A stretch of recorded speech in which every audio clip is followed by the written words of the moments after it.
obtenir son bac, se faire appeler étudiant ou se voir appeler étudiant, s'entendre appeler étudiant, fait toujours plaisir. Mais bien souvent, ils se retrouvent confrontés à des difficultés dans le monde universitaire. Des difficultés qui forcément atteignent le monde professoral, le corps administratif et donc toute une nation. Et nous sommes là aujourd'hui pour parler des difficultés liées au système universitaire béninois afin de trouver quelques solutions à ces problèmes que rencontrent aussi bien les étudiants que le corps professoral, l'administration des universités du Bénin. Et pour en parler, nous avons avec nous ce matin des personnes bien imprégnées du sujet. Et nous allons d'abord demander à nos invités de se présenter. Ici, je représente l'honorable Akhenaton, le promoteur de la Haute École de Commerce et de Management. Je suis Nadine Akobetor, docteur en tourisme. Je suis la directrice pédagogique adjointe à la Haute École de Commerce et de Management et responsable en charge des relations école-entreprise et du partenariat. Merci. Merci à vous, docteur. Docteur Espérant Padonou. Donc, moi, c'est Espérant Padonou. Je suis ingénieur civil des mines et docteur en mathématiques dans la spécialité intelligence artificielle, machine learning. Je m'occupe également de la Fondation Vallée en qualité de directeur depuis quelques années et je préside l'ONG Bénin Excellence. Moi, c'est docteur Lamambo. Je suis docteur en lettres anglaises, spécialité études africaines. Donc, parallèlement, je suis vice-président de la Fondation Sainte-Félicité, président de la Fondation Ankh-Vie, qui s'occupe des valeurs endogènes. Merci à vous, docteur. Professeur, je suis à vous à présent. Moi, c'est Monique Ouassa-Kouaro. Je suis professeure de sociologie, anthropologie, enseignante-chercheur et directrice du laboratoire d'anthropologie appliquée et d'éducation au développement durable. Je suis le doyen de la faculté des sciences humaines et sociales de l'université d'Abomey-Calavi. Et je m'en vais déjà m'adresser à mon enseignante, professeure Monique, qui est dans le système universitaire public. Vous avez été notre enseignante à nous autres. Vous avez peut-être orienté beaucoup d'autres étudiants avant nous. Mais il y avait des difficultés dans le passé peut-être. Mais aujourd'hui, il y a également des difficultés. Est-ce que les difficultés en notre temps, dans le passé, sont les mêmes que les difficultés qu'on rencontre aujourd'hui dans le monde universitaire? Merci beaucoup.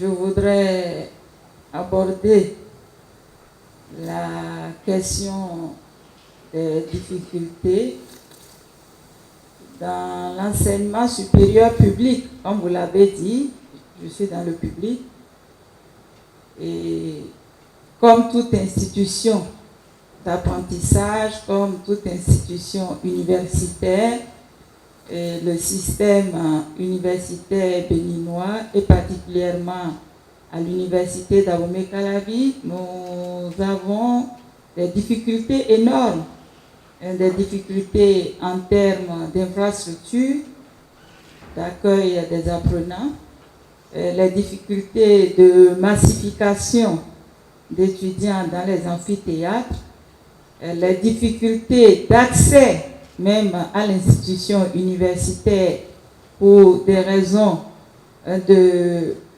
précarité, je dirais, soit des parents d'étudiants, des difficultés soit liées à un handicap, des difficultés liées aux questions de sécurité et des difficultés liées à la pédagogie par rapport au matériel didactique.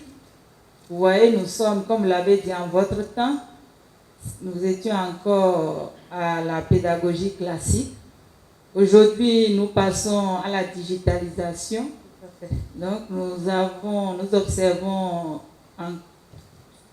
beaucoup plus la fracture numérique au niveau des étudiants.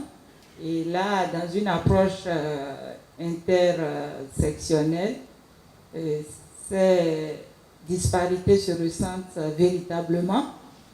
Et je n'oublierai pas les difficultés d'encadrement. Nous avons une pléthore d'étudiants et nous n'avons pas le personnel enseignant qu'il faut pour encadrer tous ces étudiants. Vous savez qu'il y a une norme dans l'encadrement des étudiants. Selon l'UNESCO, un enseignant pour 30 étudiants. Mais à l'université d'Abomey-Calavi, ce n'est pas la norme qui est respectée.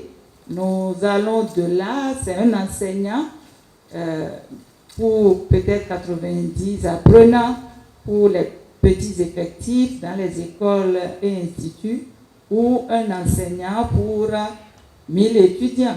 Donc voilà autant de difficultés que nous enregistrons au quotidien. J'imagine que ce n'est pas facile. C'est toujours pas facile. Merci à vous, professeur. Merci. Alors, je viens avec vous, docteur, parce que vous êtes un aîné également en matière d'enseignement au supérieur. Alors, est-ce que vous êtes retrouvé face à des difficultés, que ce soit le corps professoral ou le monde étudiantin? Est-ce qu'il arrive que vous soyez face à des difficultés? On ne peut pas être enseignant du supérieur et dire qu'on n'a pas été confronté à ces difficultés-là, parce que quand vous vous retrouvez dans les salles de classe, vous êtes un peu comme submergé par le monde. Vous voyez, le nombre d'étudiants que vous avez devant vous, même quand ils sont répartis par groupe. Donc, cette difficulté, madame l'a déjà dit, existe et nul n'est à l'abri, n'est-ce pas, de cet assaut, tant qu'il est étudiant et qu'il est appelé, n'est-ce pas, à se retrouver en amphi avec les étudiants. Merci à vous, docteur, pour ce diagnostic. Avant de faire cette émission, le service audiovisuel de la maison a promené son micro pour avoir les avis déjà des uns et des autres sur les difficultés du monde universitaire.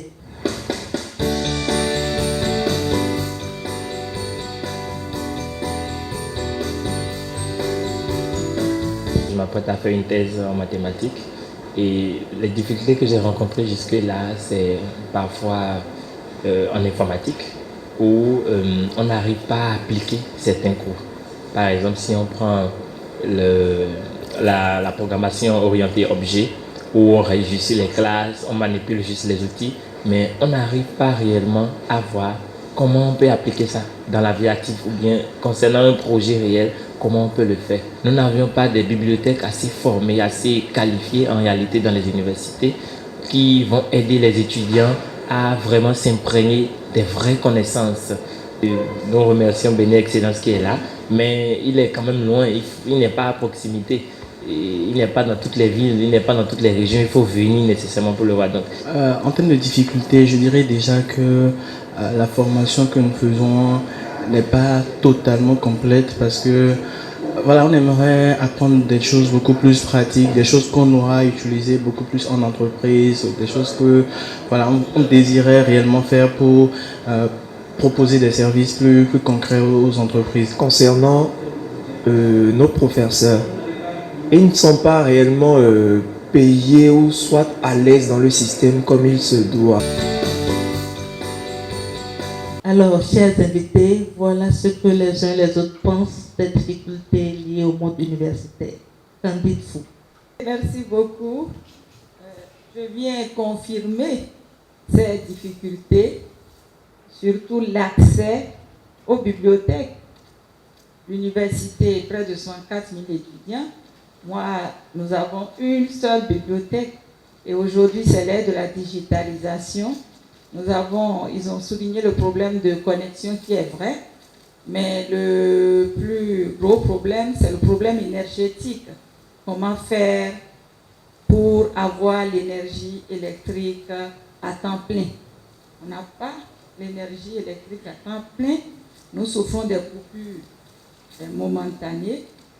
Et au niveau de la connexion, c'est vrai, il y a le système Airbag qui est sur le campus, mais il n'est pas fonctionnel en permanence et le débit varie d'une zone à une autre. Donc il y a des espaces effectivement qui ne sont pas couverts par la connexion Internet.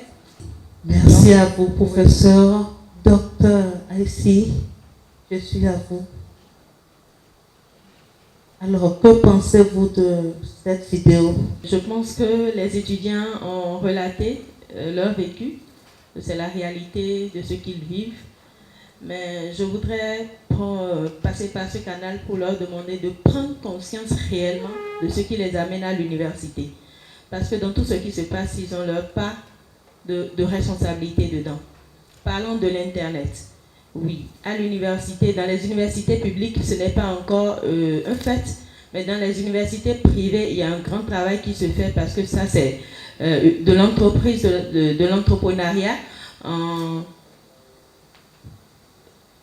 On priorise nos étudiants parce que c'est en quelque sorte un griffe des clients. Donc, il y a l'Internet. Quand je prends HECM par exemple, il y a l'Internet disponible. Mais quand vous voyez la majorité des étudiants, ils sont en train de télécharger les films, ils sont en train de télécharger des vidéos, alors que c'est pour faire des recherches. Oui. Ils doivent prendre conscience et savoir que dans le système LMD, dans la répartition des heures, il y a le temps personnel de l'étudiant. Et ça, c'est réservé pour les recherches. Les étudiants parlaient aussi de la rémunération des enseignants que nous sommes, qui n'est pas à la hauteur du travail que nous faisons. L'enseignement, c'est un travail de sacerdoce. Quand tu finis un cours, toi-même, tu sais que oui, tu as travaillé. C'est plus que garder de la roue. Je suis au président, Dr. Espérant Padono. Bon, je pense que beaucoup de vérités ont été dites par les étudiants et également par les professeurs ici présents. Et j'ai noté beaucoup de choses. La première, c'est que déjà, l'échantillon d'étudiants qui a été interviewé, c'était pour la plupart des scientifiques. Quelqu'un qui fait les mathématiques et en informatique, j'ai identifié des élèves qu'on a eu à l'école d'été sur l'intelligence artificielle. Je ne suis pas sûr qu'il y ait de littéraires parmi eux. Donc déjà, il y a eu un travail, je ne sais pas comment ceux-là ont été choisis, mais il faut noter qu'ils sont déjà tous dans le domaine scientifique. Également, ils étaient tous des garçons, donc peut-être qu'on aurait pu interroger une gamme plus variée de personnes. Ça peut expliquer que les problèmes qu'ils ont posés sont allés plus dans certains sens que dans d'autres. Mais l'essentiel, c'est d'avoir les problèmes et de pouvoir en discuter. La question des salaires des enseignants, je pense que ce n'est pas une question, c'est pas un problème spécifique aux enseignants. La question des salaires est une question générale parce que nous travaillons avec des médecins à Béni-Excellence et Dieu sait que chaque matin quand je me lève, il y a toujours un médecin qui vient et qui dit « Président, avec toutes nos années d'études là, on sauve des vies humaines, on n'est pas bien payé. » Les médecins, chaque matin, chaque midi, chaque soir, ils répètent ça. Et les autorités aussi, les cadres de l'administration, c'est la même chose. À la bibliothèque ici aussi, les bibliothécaires disent, regardez, il y a eu 1 300 000 visiteurs, on a fait des abonnements tout le temps, c'est difficile, il faut revoir un peu la paye. Donc, et j'ai envie de dire que ça là, ce n'est pas un problème spécifique à l'enseignement, c'est un problème spécifique à notre économie, au budget et tout ça. Et je suis toujours un peu gêné de le prendre pour des catégories professionnelles spécifiques.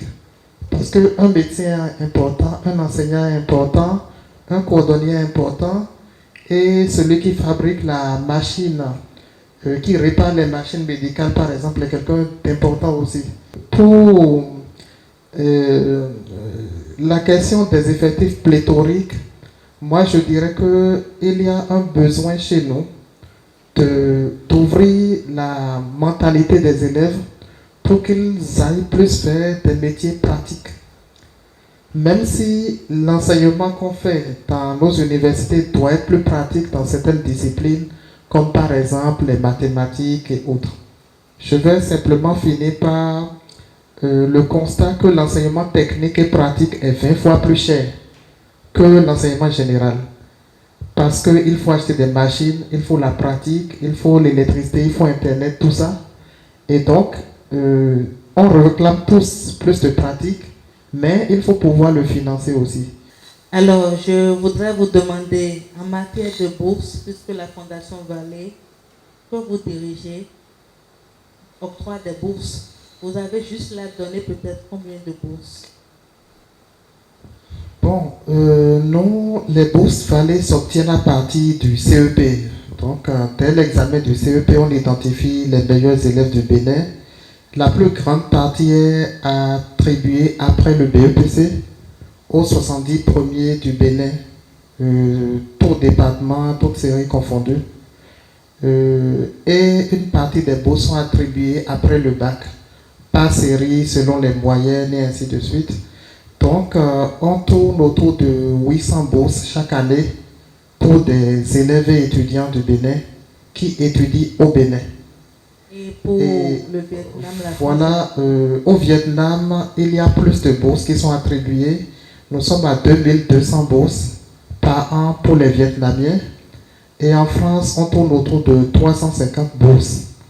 Il faut noter que chaque année, il y a 1 ou 2 Béninois qui vont en France et 1 ou 2 Vietnamiens qui vont en France pour étudier aussi. Et là, nous avons fait quelque chose que je condamne aussi, mais nous avons opté pour prendre généralement le premier du Bénin au bac C ou le premier du Bénin au BEPC 3 années plus tôt, lorsque son niveau reste constant en seconde, première, terminale. Et pourquoi? C'est parce que nous avons essayé avec la série A, la série C et la série D.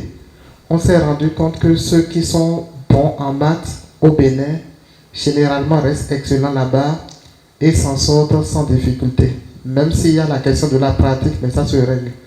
En revanche, les matières comme la biologie, la littérature, c'est un peu trop différent. Et nos élèves, même s'ils sont premiers au Bénin, n'arrivent pas à atteindre le niveau d'excellence qu'on espère de là-bas. Donc, s'il faut donner 1 ou 2 bourses, il vaut mieux miser sur ceux qui vont avoir le parcours le plus prolifique. Nous sommes à Bénin Excellence, nous avons toute une variété d'ouvrages, plusieurs catégories d'ouvrages universitaires, puisque nous recevons aujourd'hui des universitaires. Alors nous allons recevoir nos invités au niveau de l'exposition.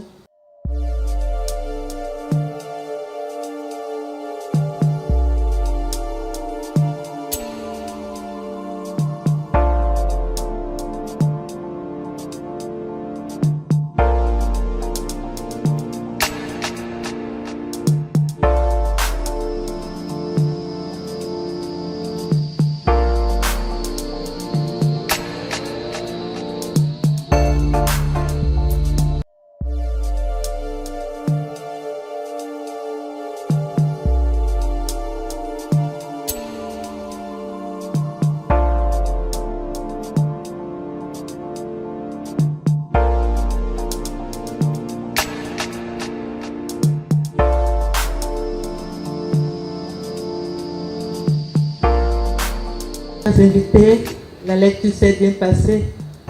On commence par qui? Voilà, Docteur Aïssi, que pensez-vous de ce livre que vous avez choisi? Avant de parler du livre, je vais rebondir sur les paroles de Mémé. Quand les femmes se décident à faire quelque chose, elles le font très bien. C'est ça. Donc, décidez-vous et renversez la tendance. Merci à vous, docteur. Bon, moi, j'ai choisi ce document, 3000 ans d'idées politiques, parce que je suis désormais une femme politique. Ça m'a attirée en même temps. Et le livre parle de la République ou de la monarchie. Est-ce qu'il faut prioriser la République ou il faut penser à la monarchie? Et je pense que c'est un livre qui sera très utile pour moi, en tant que femme politique, pour participer au développement de ma nation. Merci à vous, docteur Aïssi. Docteur Espérant Padonou. Bon, merci. J'ai choisi un livre intitulé « Le racisme est un problème de blanc ». Blanc au pluriel. Au départ, je lorgnais un peu les livres de mathématiques et d'intelligence artificielle. Et curieusement, la professeure est allée vers ces livres. Donc moi-même, je suis allé un peu du côté sociologique pour faire un chassé-croisé. Donc c'est dans son sillage que je suis allé aussi par là. Mais c'est parce que, comme la docteure à côté, le problème me touche aussi d'une certaine façon. Parce qu'il y a deux formes de racisme, bon, d'un certain point de vue. Un, on n'aime pas les gens de l'autre couleur, etc. Mais deuxièmement, c'est qu'on peut aussi aimer un noir tant que ce noir ne devient pas ton chef. Je t'aime, hein, tu es mon petit, tu es sympa, mais le jour où tu deviens mon chef, c'est là que c'est difficile. Donc, c'est aussi ce que vivent les femmes parfois. Oui. On aime les femmes, c'est ma petite, elle est sympa, elle fait la nourriture, mais il ne faut surtout pas qu'un jour elle dépasse le mari. Ma patronne. Et donc, c'est un livre, je pense, qui aborde le problème du racisme d'un point de vue structurel. Oui. Qui, par rapport à ce qu'on disait des femmes, il y a toute une construction de la société qui fait que l'homme soit au-dessus de la femme. Et pareil, quand on va à l'échelle du monde, il y a beaucoup de choses déjà montées pour que les blancs dominent et que le noir qui passe en position de dirigeant soit un peu gêné. Merci à vous, monsieur le directeur. Alors, docteur, je suis à vous. Que pensez-vous de ce livre? Vous êtes couturier? Excusez-moi, oui. J'ai pris... vous aimez bien la couture? Un livre sur le modélisme et couture. On va montrer un peu aux caméras. Voilà. J'espère que ça se voit bien. Oui. Et c'est pour profiter pour dire un mot par rapport à ce que les jeunes croient et par rapport à ce que j'appellerais un peu une infraction en termes d'écart. Parce que il y a très peu de jeunes qui, à un certain niveau, s'intéressent au boulot de leurs parents. Papa est menuisier, il est couturier, il est vitrier et on n'est même pas allé une seule fois dans son atelier pour le voir au travail. Oui, j'en vois qui sourient là-bas parce qu'ils savent de quoi je parle. Hein? Et j'ai souvent dit aux étudiants, j'ai souvent demandé aux étudiants, mais ton papa fait quoi? Il dit, mon papa est maçon. Est-ce que à tes heures perdues, tu l'aides de temps en temps? Non. Je dis, tu as tort. Tu as tort. Donc, moi, je vous invite à vous intéresser au métier, au boulot, aux activités que vos parents exercent. Parce que c'est de ces petites activités qu'ils ont pu vous soutenir, vous entretenir, vous accompagner, tous à ce niveau. Merci à vous, monsieur le directeur. Professeur, vous avez choisi quel livre? Merci beaucoup. Vous êtes une intelligence artificielle? Oui, la machine learning pour les nuls. Oui, parce que l'intelligence artificielle, c'est la mode. Vous avez visité le laboratoire? Oui, j'ai visité le laboratoire. C'est le nouveau champ de recherche prometteur. Donc, j'ai voulu en savoir sur l'intelligence artificielle, ce qu'elle peut apporter dans la société. Oui.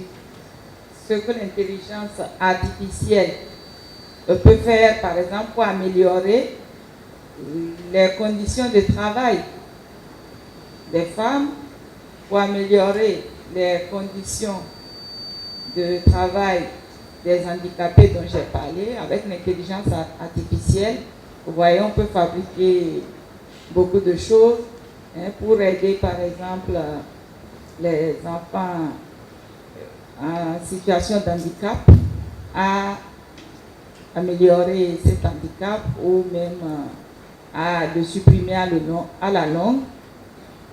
Et voilà pourquoi j'ai choisi ce livre, pour quand même diversifier ma culture. Merci à vous, professeurs. Nous sommes presque à la fin. C'est vrai qu'il y a beaucoup de questions au niveau du public. Moi, je suis au niveau de l'enseignement secondaire, la formation technique et professionnelle. Et quand j'ai reçu l'invitation, je me suis dit que je vais venir pour écouter ce qu'on va dire. Pourquoi? Parce que pour mes apprenants, la prépa est sombre. Sombre pour mes apprenants. Il n'y a pas de perspective heureuse. Parce que nous sommes dans l'enseignement, la formation technique et professionnelle. On parle des métiers. Et ils ne trouvent pas vraiment leur place au niveau des universités. Et je savais que HECM serait là, qui est une école de la formation technique et professionnelle. On parle de l'entrepreneuriat. Et d'ailleurs, c'est ma soeur, elle est en entrepreneuriat chez vous.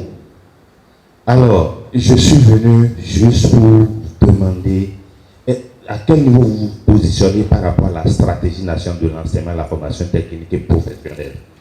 Parce que désormais, c'est un document qui parle du secondaire et de ce qui se passe à l'université. Moi, j'en suis un bénéficiaire. Parce que tout à l'heure, on parlait d'effectifs réduits au niveau des universités privées. Moi, mon lycée a signé une convention avec la direction de l'enseignement technique. On fait partie des lycées que l'État a retenus pour envoyer le trop-plein. Et pour les activités du ministère cette année, le camp d'excellence des lycées, on a formé les chefs d'établissement privés au niveau de ce camp. On a été en mission et curieusement, j'ai eu la première place au niveau de ce camp-là. Mais on peut le faire aussi au niveau des universités. On peut le faire pour que vous ayez plus d'effectifs. Mais le problème qui va se poser, c'est de faire au même prix que l'État public.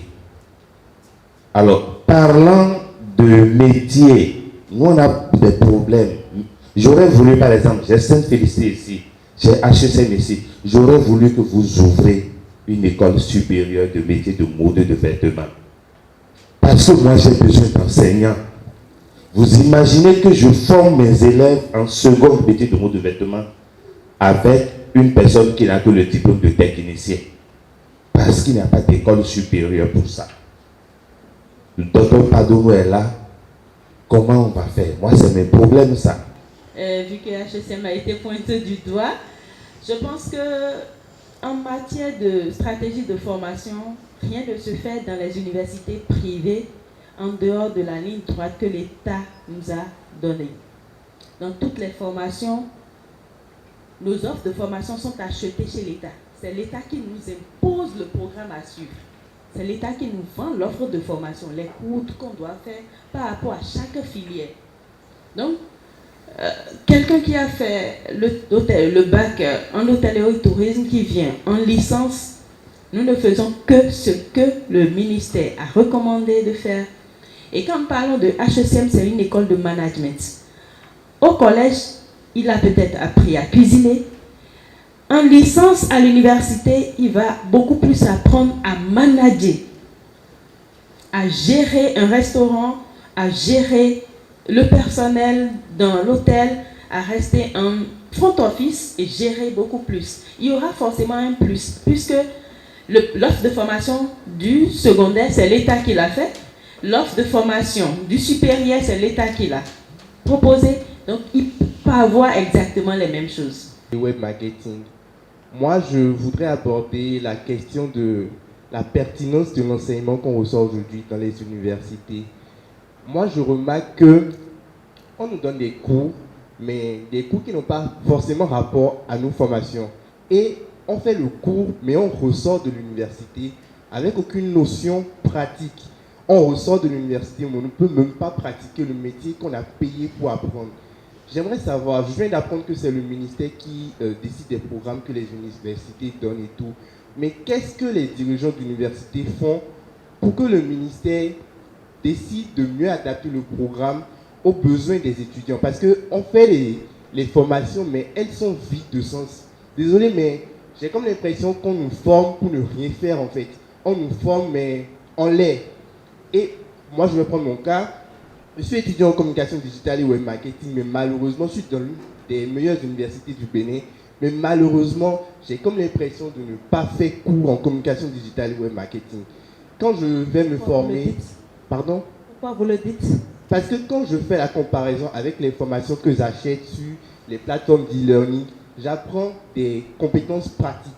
Quand j'apprends le truc et que je pose la question à mon professeur, parfois même, il n'est pas en mesure de répondre à cette question-là. Et là, je me pose la question de la légitimité des enseignants qu'on a aujourd'hui. Est-ce que ces enseignants-là s'actualisent? Est-ce qu'ils ont vraiment la compétence, la légitimité de venir enseigner les matières qu'ils enseignent? Est-ce qu'ils s'actualisent? Et qu'est-ce que les dirigeants font pour que le ministère adapte mieux les formations qu'on reçoit aujourd'hui dans l'enseignement? Merci, c'est une question très très pertinente. Je peux dire dans un premier temps que toutes les universités n'utilisent pas les offres de l'État. Toutes les universités ne vont pas acheter les offres de l'État. J'en connais beaucoup. Ou quand vous faites la comparaison des offres, ce n'est pas ce que le ministère a mis à disposition. Toutes les universités n'ont pas l'autorisation par rapport aux filières qu'ils font. Parce que les autorisations, c'est filière par filière. Il y a beaucoup d'universités, plus de la majorité, qui, une fois qu'ils ont l'autorisation par rapport à telle filière, par exemple, ils ont l'autorisation par rapport à EGP, gestion des projets, ils ouvrent les autres filières. Ils ont déjà une seule autorisation. Oui. Sur 15 filières, ils ont 2 autorisations. Les autres filières, ils n'ont pas d'autorisation, donc ils n'ont pas accès à l'offre de formation. Est-ce qu'il y a un système de contrôle par rapport à ça? Par rapport, oui, il y a un contrôle qui se fait par moment, mais le système, c'est un système pourri. On déclare, la liste des universités autorisées existe.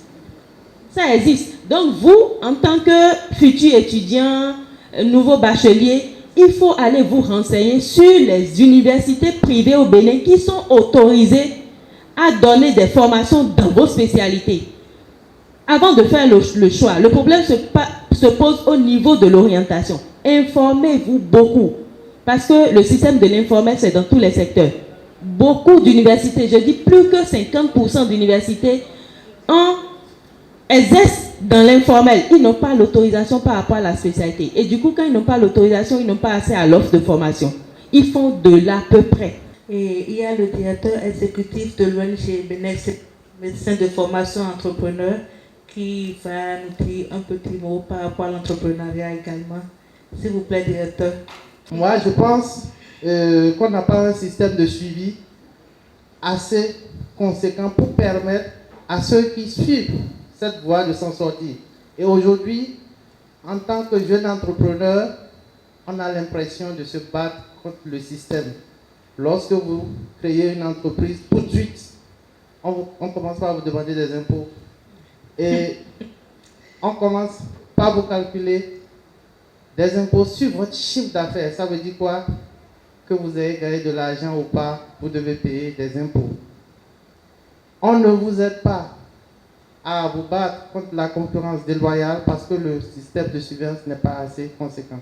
Mais ce que je voudrais dire pour conclure, c'est vraiment encourager tous les jeunes à entreprendre. Et j'ai l'habitude de dire que l'Afrique a besoin d'entrepreneurs parce que c'est des créateurs d'emplois. Et si aujourd'hui Bénin Excellence et la Fondation Vallée aussi ont une telle importance, c'est à cause des emplois qu'elles sont en train de créer et donc à cause de toute cette valeur ajoutée au sein de la population. C'est une fierté d'avoir partagé ce plateau avec vous et d'avoir échangé également avec le public. Je remercie particulièrement M. Odon Vallée, qui n'est pas béninois, qui n'est pas aussi riche que certains béninois, mais qui a consacré son héritage intégralement à financer les actions que fait la Fondation Vallée, que ce soit en France, au Bénin ou au Vietnam. C'est cette personne-là qui un jour m'a identifié dans le lot et a dit, toi, je vois en toi du potentiel, on va faire quelque chose de toi. Et à travers les bibliothèques, les bourses, il le fait avec beaucoup d'autres jeunes. Donc, je le remercie particulièrement pour l'opportunité offerte aux jeunes béninois, aux jeunes français et aux jeunes vietnamiens. Merci à nos invités de marque. Merci à tous et à toutes. Nous disons merci au service audiovisuel de Bénin Excellence. Merci au service technique. Merci à tous ceux qui ont contribué à l'organisation, au CPB pour l'accueil de nos invités, au RH, à chacun et à tous. D'ici là, portez-vous bien et à très bientôt. Merci.